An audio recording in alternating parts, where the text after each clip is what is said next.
Attenzione, subito da spostare un'auto, una Fabia Skoda, una Skoda Fabia di colore grigio, targata BP 895FT.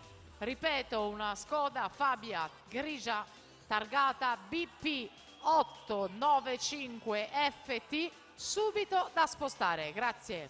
E intanto Francesca Fresia al comando in questa prima serie femminile, atleta eclettica.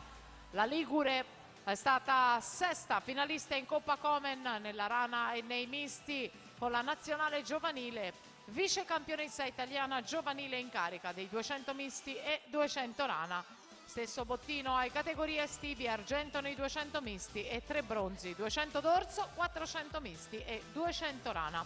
Era stata medagliata nei 200 d'orso anche ai giovanili di Riccione, dove aveva preso il bronzo in 2:14:47, velocissima la Fresia in 1:05:47, la Vidal 1:06:52, poi Arianna Luci 1:09:57. La Vidal è stata argento ai giovanili negli 800 stile libero, bronzo nei 400 misti e 400 stile ai categoria argento nei 200 farfalla.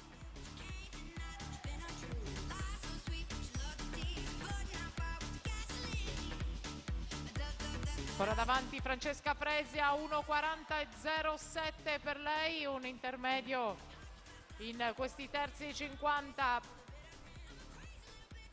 di 34:60. Primato del meeting che sta barcollando appartiene a Maria Chiara Girardi, 2:15:30.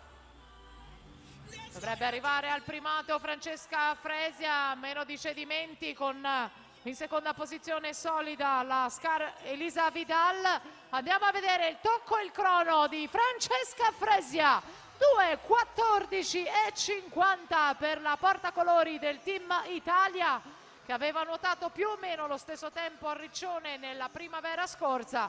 Al secondo posto Elisa Vidal 2:17:81, poi Gaia Gandolfi si